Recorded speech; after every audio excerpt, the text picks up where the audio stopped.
Fala, meu pessoal, tudo bem com vocês? Estamos com mais um conteúdo, mais uma notícia para vocês e hoje estamos aqui com o canal do Gustavo Gaia. Todos os créditos ao canal dele, o link tá na descrição e no comentário fixado. Você que apoia nosso canal, deixe seu like, se inscreva no canal e ative o sininho de notificações para você ser notificado de todos os nossos vídeos. Muito obrigado a todos e vamos pro vídeo. Agora é uma matéria de 5 minutos do Estadão fazendo jornalismo sério. Isso aqui é mais raro do que o Cometa Harley, gente. 5 minutos do Estadão desenhando como que funciona o esquema do Toffoli e do Resort Tayaya com os irmãos dele. É estarrecedor. Um ministro do STF ligado com um resort que tem cassino ilegal. Bom, primeiro, tá? O Estadão fez uma matéria que, sinceramente, tem que bater. Quando eles fazem uma coisa certa, a gente tem que falar.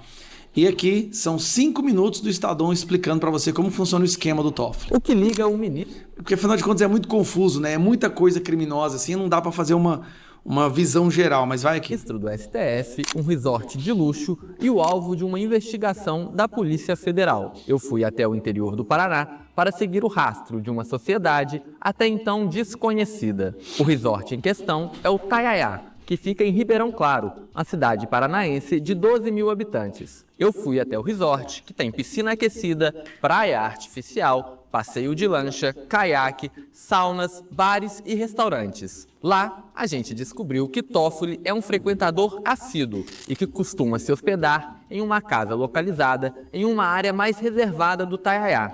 Mas o que liga mesmo o ministro ao resort é uma empresa chamada Meredith Participações. A Meredith tem como diretores dois irmãos de Toffoli, José Eugênio, que é engenheiro, e José Carlos, que é padre. Em dezembro de 2020, a Meredith... O cara é padre, gente. Meu Deus do céu. Me desculpa. O Toffoli colocou o irmão padre nos esquemas dele. A gente comprou 33% de participação em duas empresas do resort, a DGEP e a Tayaya Participações. Ambas já tinham como sócio Mário Humberto Degani, que é primo do ministro. Dias Toffoli é o relator no Supremo Tribunal Federal da investigação sobre a gestão fraudulenta de Daniel Vorcaro à frente do Banco Master.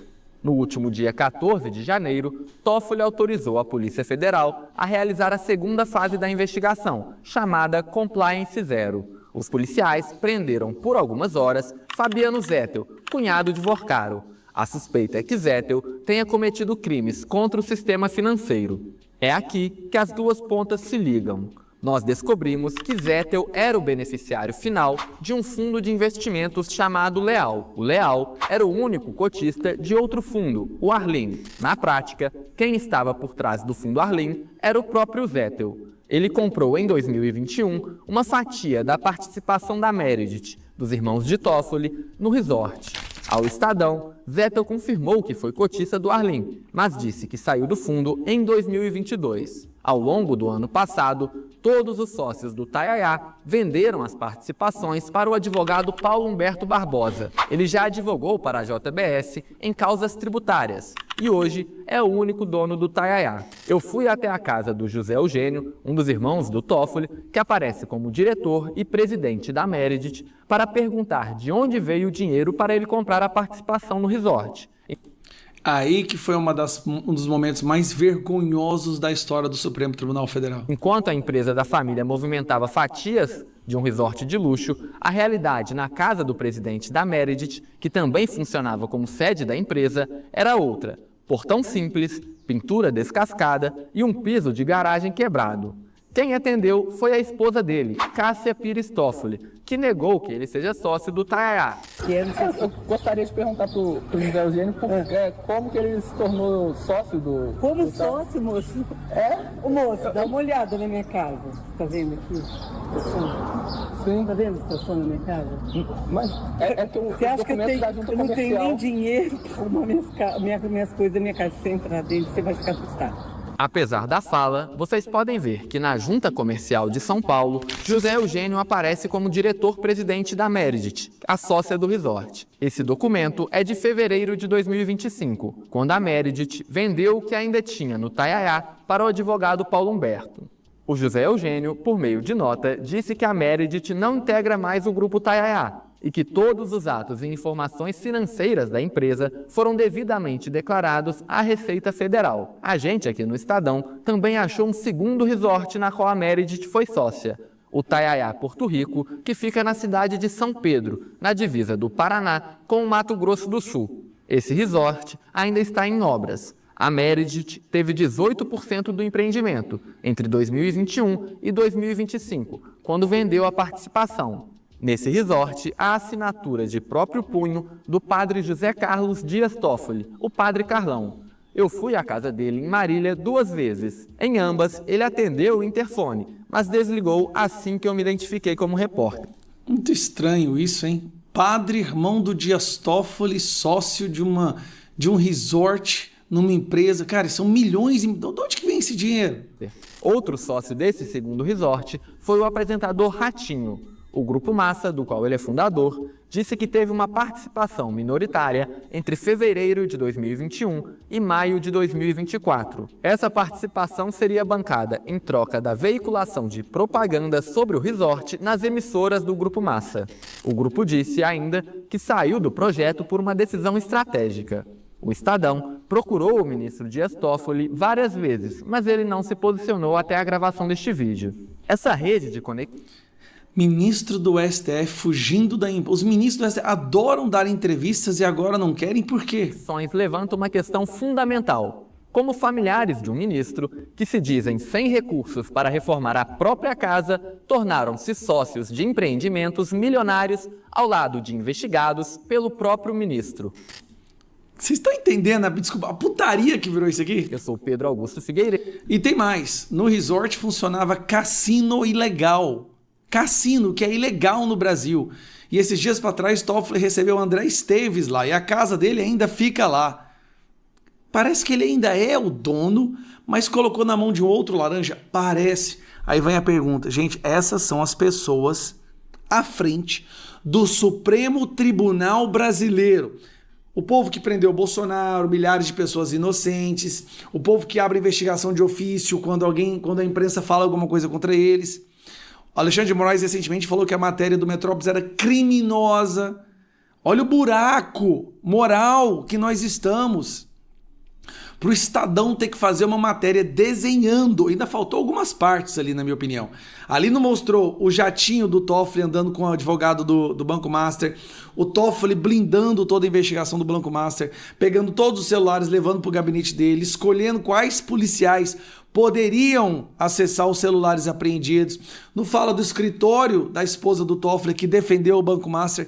Não falou nada do Alexandre de Moraes fazendo ligação para o Galípolo e depois colocando a conversa em sigilo, ou do contrato da esposa do Alexandre de Moraes de 130 milhões. Não falou nada sobre Moraes indo até a casa do Vorcaro, debaixo lá no bunker, fumando charuto, com um representante do BRB e do Banco Central. O que o Estadão fez foi apenas a ponta do iceberg. E mesmo assim, já seria ruim o bastante para que em qualquer país do mundo uma pessoa dessa fosse expulsa imediatamente do cargo que ela ocupa. Mas no Brasil, não. No Brasil, ele solta uma nota falando: eu estou cuidando de tudo. Se nós não resolvermos essa questão do nosso Superior Tribunal Federal, que foi sequestrado, Transparência Internacional publicou um post falando que a nossa Suprema Corte foi capturada pelo crime organizado. Olha o buraco que nós estamos, gente. Pelo amor de Deus. Fala. Olha, eu pensei muito antes de fazer esse vídeo. Essa história mexeu comigo, eu adoro bicho. Mas eu precisava falar com vocês, porque é o seguinte, a gente aqui nesse canal fala de direito, fala de política, mas sobretudo ensina vocês a ter repertório para dialogar por aí sobre o que é certo. E aqui a gente precisa conversar sobre esse caso a respeito do que é certo, porque essas crianças, esses adolescentes que cometeram esse crime, porque isso é crime, são assassinas, são crianças, adolescentes assassinos. Isso é assassinato. A lei precisa mudar urgentemente para tratar como homicídio esse tipo de situação. Você matar um animal indefeso é homicídio. tem que baixar a maioridade penal para que essas adolescentes sejam punidos, mas tem que tratar matar um animal, um cachorro, como assassinato. Alguém me dirá, mas e quando você mata um boi para comer, para se alimentar? Bom, nesse caso, esse animal foi sacrificado para que você se alimente. A gente precisa se alimentar.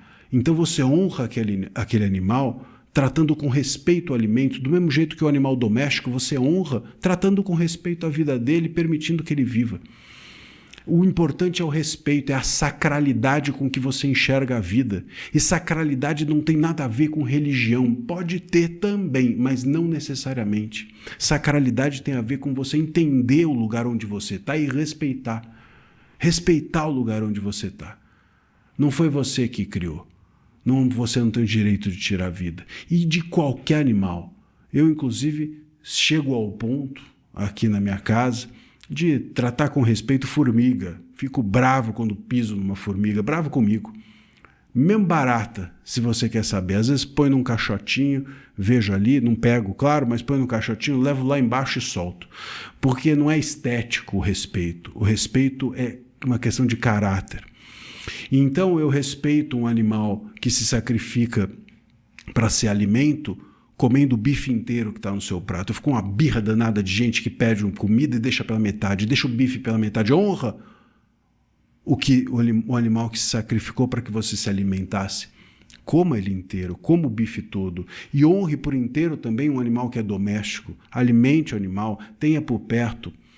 Cuide até o final. Eu sempre cuidei de todos os meus animais até o final da vida. Até o final da vida deles. Eu perdi uma cachorrinha faz um mês, a Tina. 18 anos ela viveu. E honrei até o final. Honramos todos aqui em casa até o final.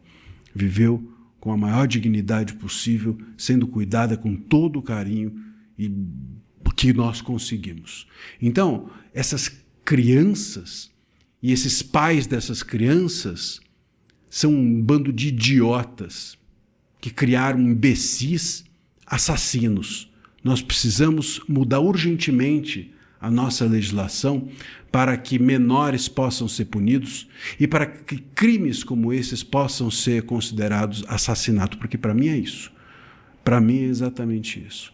Um bicho doméstico, um bicho de rua, que não é alimento de ninguém e que não está atrapalhando a vida de ninguém, por crueldade, alguém matar um bando de imbecis, matar um cachorro desse, isso é assassinato. Isso é gente que precisava ficar na cadeia a vida inteira. A vida inteira. Vão esperar o quê? Esse bando de psicótico, esse bando de maluco, vão esperar o quê? Matar um ser humano? Aí vão entender o perigo dessa gente? Então, já passou da hora da gente entender que gente que mata animal, que abandona animal, amanhã faz isso com o filho, amanhã faz isso com uma criança, amanhã faz isso com a mãe velha, idosa, amanhã faz isso com o pai no asilo, amanhã faz isso com você. Passou da hora da gente entender isso. Enfim, eu achei que eu devia falar isso e falei. Agora a gente fala sobre... Fala, meu pessoal, o que vocês acharam do vídeo? Deixe a sua opinião aí. Vamos aqui para Conexão Política, o site que traz a verdade ao povo. Cadeira sucessória, Trump oficializa Kevin Washington como novo presidente do FED. Ex-diretor do Banco Central norte-americano assume após fim do mandato de Jerome Powell. Pessoal, o presidente dos Estados Unidos, Donald Trump, anuncia nesta sexta-feira, dia 30, a indicação de Kevin Washington a assumir a presidência Federal Reserve ao Banco Central norte-americano em substituição a Jerome Powell. Mandato de Powell se encerra em maio de 2026. Washington já entrega a diretoria da instituição e considerado um nome de confiança do republicano. Em publicação na rede Twitter social, Trump elogiou o indicado, conhecido como Kevin, há muito tempo e não tem dúvidas de que ele será lembrado como um dos grandes presidentes do FED, talvez o melhor. Além de tudo isso, ele é candidato a perfeito para o cargo e nunca decepciona, escreveu Donald Trump. Kevin Walsh tornou posse como membro da diretoria Federal Reserve em 24 de fevereiro de 2006, durante o governo de George W. Bush. Permaneceu no cargo até dia 31 de março de 2011. Sua passagem pelo Fed concediu com um período da crise financeira internacional de 2008, como participou das decisões de políticas monetárias adotadas pelo Banco Central norte-americano. Nascido em Albany, Estados de Nova York, Washington se formando em políticas públicas pela Universidade Stanford, com ênfase em economia e estatísticas, tendo incluído o curso em 1992. Em seguida, obteve diploma em Direito pela Universidade de Harvard em 1995 e estudou voltados às relações entre direitos, economia e regulação.